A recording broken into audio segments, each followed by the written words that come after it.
नमस्कार विद्यार्थी आणि पालक मित्रांनो, मी अंकुश पाटील श्री छत्रपती अकॅडमी पुणेमध्ये आपलं मनपूर्वक स्वागत करतो।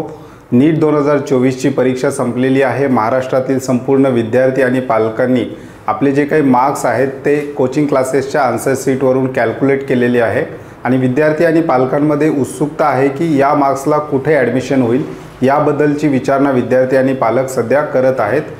महाराष्ट्रभरातून बहुतांश विद्यार्थ्यांचे आम्हाला कालपासून कॉल चालू झालेले आहेत। बऱ्याचशा विद्यार्थ्यांचे कॉल उचलणं शक्य झालेलं नाही। तर अशा संपूर्ण विद्यार्थ्यांना एक विनंती आहे की तुमचा जो काही प्रश्न असेल जर तुम्ही व्हॉट्सअप केला तर त्या ठिकाणी आम्हाला उत्तर देण्यास अधिक सोपं त्या ठिकाणी होऊ शकतं। त्यामुळे तुमचं जे काही प्रश्न आहे किंवा तुमची जी काही अडचण आहे किंवा जो काही क्वेरी आहे तुमची ती जर तुम्ही व्हॉट्सअप केली तर त्या ठिकाणी आम्हाला सहजरित्या संपूर्ण विद्यार्थ्यांना त्या ठिकाणी उत्तर देता येईल। महाराष्ट्रभरातून विद्यार्थी आणि पालकांच्या फोनचा ओघ इतका जास्त वाढलेला आहे की प्रत्येक विद्यार्थ्याला त्या ठिकाणी कॉल करून उत्तर देणं शक्य होत नाही। कधी बहुतांश कॉल आम्ही कव्हर केलेले आहेत। आणखीही काही विद्यार्थ्यांचे कॉल आमच्याकडे पेंडिंग पडलेले आहेत। येणाऱ्या काळामध्ये आम्ही त्यांना सुद्धा कॉल करणार आहोत। तर विद्यार्थ्यांनी शक्यतो डिस्क्रिप्शन बॉक्समध्ये आमचे जे 2 नंबर दिलेले आहेत दोन्ही नंबर व्हॉट्सअपला अवेलेबल आहेत। त्या ठिकाणी जर तुम्ही मेसेज केला तर तुम्हाला त्या ठिकाणी लवकर रिप्लाय मिळण्याची सुद्धा शक्यता त्या ठिकाणी आहे। तर आजच्या व्हिडिओला आपण सुरुवात करूयात। आजच्या व्हिडिओचा विषय आहे महाराष्ट्र राज्यातील MBBSचा एक्सपेक्टेड कट ऑफ काय असू शकतो, अंदाजे यावर्षीचा कट ऑफ काय असू शकतो याविषयी डिटेल एक्सप्लेनेशन आपण कॅटेगरी वाईज घेणार आहोत। याच्यामध्ये महाराष्ट्र राज्यातील गव्हर्नमेंट MBBS कॉलेज त्याचबरोबर प्रायव्हेट MBBS कॉलेजचा डिस्कशन करणार आहोत। हा जो काही अंदाज आपण मांडतोय तो 100% ॲक्युरेट असेलच असं काही नाही, परंतु 2022 आणि 23च्या कट ऑफची स्टडी करून हा एक आपण अंदाज काढलेला असतो। त्यानुसार कॅटेगरी वाईज विद्यार्थ्यांना यावर्षी किती मार्क्सला महाराष्ट्र राज्यामध्ये MBBS मिळू शकतं याचा एक ओव्हरऑल अंदाज तुम्हाला यावा यासाठी आपण हा व्हिडिओ बनवत आहोत। नीट रिझल्ट आल्यानंतर विद्यार्थ्यांचा ॲक्च्युअल ऑल इंडिया रँक आल्यानंतर या अंदाजामध्ये सुद्धा थोडाफार फरक त्या ठिकाणी होऊ शकतो। त्याच्यामुळे एक ओव्हरऑल अंदाज विद्यार्थी आत्ता सध्या जे प्रश्न विचारतायत की या मार्क्सला MBBS मिळेल का याविषयीचं क्लॅरिफिकेशन देण्यासाठी एक ओव्हरऑल 2022 आणि 23च्या कट ऑफचा ॲनालिसिस करून आपण हा एक अंदाज मानतोय। चॅनलवर नवीन असाल तर अशाच माहितीपूर्ण व्हिडिओसाठी श्री छत्रपती अकॅडमी पुणेच्या यूट्यूब चॅनलला सबस्क्राईब करा। त्याचबरोबर विद्यार्थी आणि पालकांना काही प्रश्न असतील तर डिस्क्रिप्शन बॉक्समध्ये आमचे व्हॉट्सअप नंबर दिलेले आहेत, त्या नंबरला शक्यतो व्हॉट्सअप मेसेज करून तुम्ही तुमचे प्रश्न त्या ठिकाणी विचारू शकता। आजच्या व्हिडिओला आपण सुरुवात करूयात। व्हिडिओचा विषय आहे 2024 MBBS एक्सपेक्टेड कट ऑफ। 2024ला MBBSचा महाराष्ट्र राज्यामध्ये कट ऑफ काय असू शकतो याविषयी आपण डिटेल एक्सप्लेनेशन घेणार आहोत। याच्यामध्ये आपण महाराष्ट्र स्टेट कोटाचा विचार करतो आहोत। महाराष्ट्र स्टेट 85% कोट्याची जी काही प्रवेश प्रक्रिया असते ज्याच्यामध्ये महाराष्ट्र राज्यातील गव्हर्नमेंट त्याचबरोबर सेमी गव्हर्नमेंट किंवा प्रायव्हेट कॉलेजेसचा समावेश असतो त्याचा कट ऑफ आपण आता पाहणार आहोत। तत्पूर्वी आपण समजून घेऊयात की कट ऑफ म्हणजे एक्झॅक्ट काय, म्हणजे कट ऑफ म्हणजे नेमकं काय। तर लास्ट ॲडमिटेड स्टुडंट स्कोर म्हणजे शेवटच्या विद्यार्थ्याचं ॲडमिशन त्या ठिकाणी झालं असेल आणि त्या विद्यार्थ्याला किती मार्क्स होते ते मार्क्स म्हणजे तो कट ऑफ असतो। म्हणजे शेवटच्या विद्यार्थ्याचा स्कोर म्हणजे लास्ट ॲडमिटेड विद्यार्थी जो आहे ॲडमिशन झाला असेल एखाद्या कॉलेजमध्ये तर त्या विद्यार्थ्याचा मार्क्स म्हणजे त्या कॉलेजचा कट ऑफ असा आपण म्हणू शकतो। ओव्हरऑल आपण पूर्ण MBBSचा जेव्हा विचार करतो तर महाराष्ट्र राज्यामध्ये मागच्या वर्षी शेवटचा विद्यार्थी महाराष्ट्र राज्यातील कोणत्या ना कोणत्या कॉलेजमध्ये त्याचं ॲडमिशन झालं असेल आणि त्याचा स्कोर काय होता तो स्कोर म्हणजे कट ऑफ। त्याच्यानंतर कोणते फॅक्टर कट ऑफवर इम्पॅक्ट करतात याविषयीचा डिटेल व्हिडिओ आपण कालसुद्धा घेतलेला आहे। एक आपण ओव्हरलुक पाहूयात की कोणते फॅक्टर इफेक्ट करतात। एक तर नंबर ऑफ स्टुडंट म्हणजे नीट परीक्षेला बसणाऱ्या विद्यार्थ्यांची संख्या, त्याचबरोबर पेपर लेवल म्हणजे नीटच्या पेपरचा लेवल काय आहे, डिफिकल्टी लेवल, त्याचबरोबर पेपर हार्ड होता, इझी होता, मॉडरेट होता, हा एक सुद्धा कट ऑफवर इम्पॅक्ट करणारा विषय आहे। त्याच्यानंतर काउन्सिलिंगचे जे रूल्स आहेत म्हणजे प्रवेश प्रक्रियेचे जे काही रूल्स आहेत त्यामध्ये सुद्धा दरवर्षी थोडेफार चेंजेस होऊ शकतात। 2022पर्यंत जर आपण बघितलं तर दुसऱ्या राऊंडपर्यंतच विद्यार्थ्यांना बेटरमेंट किंवा अपग्रेडेशन त्या ठिकाणी घेता येत होतं। 2023मध्ये रूलमध्ये चेंजेस झाला आणि तिसऱ्या राऊंडपर्यंत अपग्रेडेशनची प्रोसेस गेली। हा सुद्धा फॅक्टर कट ऑफवर इम्पॅक्ट पाडणारा आहे। त्याच्यामुळं काउन्सिलिंगचे जे रूल्स आहेत हे सुद्धा कट ऑफवर परिणाम करणारे आहेत। त्याचबरोबर टाय ब्रेकिंग रूल म्हणजे 2 विद्यार्थ्यांना समान मार्क्स आल्यानंतर कोणत्या विद्यार्थ्याला वरची रँक द्यायची या संदर्भात NTA चे काही रूल्स आहेत त्याला टाय ब्रेकिंग रूल असं म्हणतो, तो सुद्धा कट ऑफवर इम्पॅक्ट पाडत असतो। त्याच्यानंतर नंबर ऑफ कॉलेजेस म्हणजे सध्या महाराष्ट्र राज्यामध्ये किती कॉलेजेस आहेत, त्याचबरोबर नव्याने येणाऱ्या कॉलेजची संख्या, ह्या 2 गोष्टीसुद्धा कट ऑफवर इम्पॅक्ट पाडत असतात। आता कट ऑफ जो डिपेंड आहे तो स्कोरवर डिपेंड आहे का रँकवर डिपेंड आहे? कट ऑफ टोटली जेव्हा आपण म्हणतो की एखाद्या विद्यार्थ्याला कॉलेज मिळत असतं, शक्यतो रँकच्या साईडनी ते जास्त झुकलेला असतो की विद्यार्थ्याच्या रँकनुसार विद्यार्थ्यांना कॉलेजेस त्या ठिकाणी मिळतात, कारण एकाच स्कोरवर विद्यार्थ्यांची संख्या जास्त असू शकते. त्यामुळं टाय ब्रेकिंग रूलनुसार विद्यार्थ्यांना रँकिंग दिल्या जातात. टाय ब्रेकिंग रूलनुसार विद्यार्थ्यांना 1, 2, 3 अशा रँकिंग त्या ठिकाणी दिल्या जातात.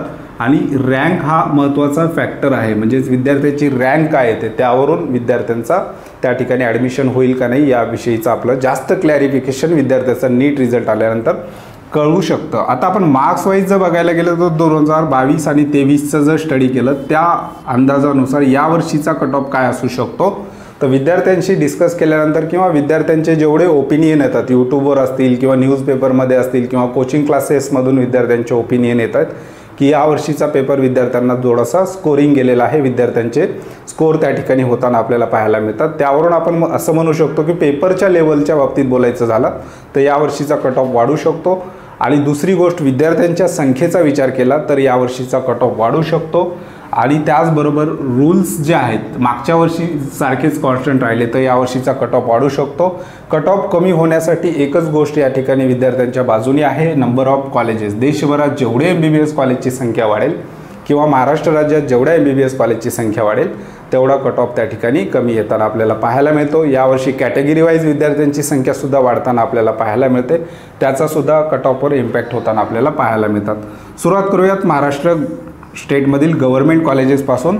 आता जेव्हा आपण कट ऑफ पाहतो, जेव्हा सीटचं रिझर्वेशन आपण पाहतो, त्या ठिकाणी जनरल आणि वुमन अशा प्रकारच्या सीटचं विभागणी आहे. मुलींना पॅरलल 30% रिझर्वेशन प्रत्येक कॅटेगरीमध्ये, समांतर 30% मुलींसाठी सुद्धा सीट राखीव ठेवलेल्या असतात. या जनरल आणि वुमनचं ॲव्हरेज करून मागच्या वर्षीचा कॅटेगरी वाईज कट ऑफ काढलेला आहे आणि यावर्षीचा अंदाजित काय असू शकतो ते सुद्धा आपण पाहूयात.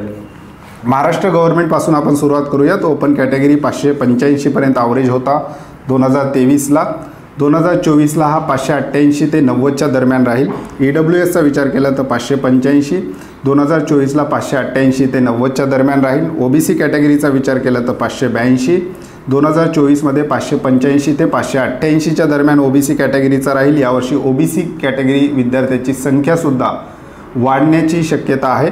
त्याच्यानंतर SC कॅटेगरीचा विचार केला तर 2023ला 488, 2024ला 485 ते 90मध्ये महाराष्ट्र राज्यामध्ये गव्हर्मेंट कॉलेज मिळू शकतं.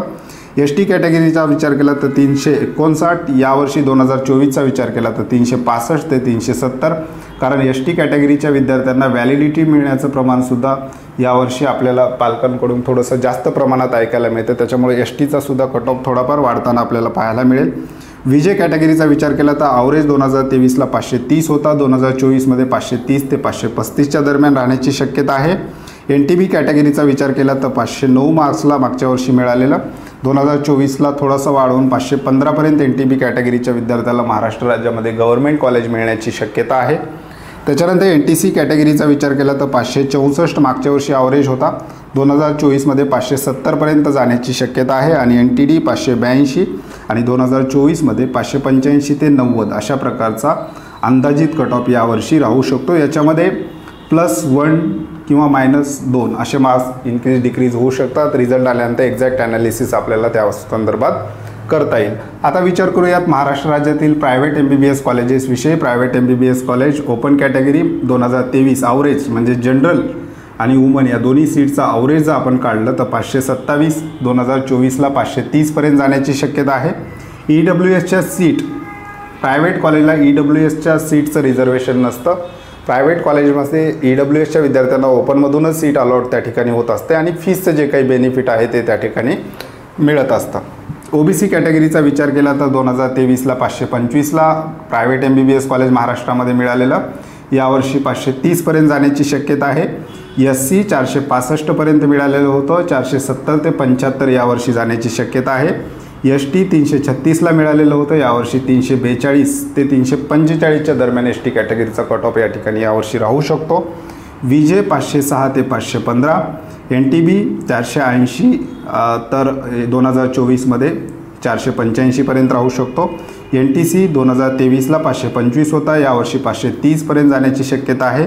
NTD 2023ला 525, यावर्षी 530ला जाण्याची शक्यता आहे। अशा प्रकारचा एक अंदाजित कट ऑफ विद्यार्थ्यांचे जे ओपिनियन येतात, पेपर स्कोरिंग होता, त्याचबरोबर नंबर ऑफ विद्यार्थ्यांची संख्या, नीट देणाऱ्या विद्यार्थ्यांची संख्या जर पाहिली तर अशा प्रकारची थोडीशी वाढ आपल्याला त्याच्यामध्ये पाहायला मिळते।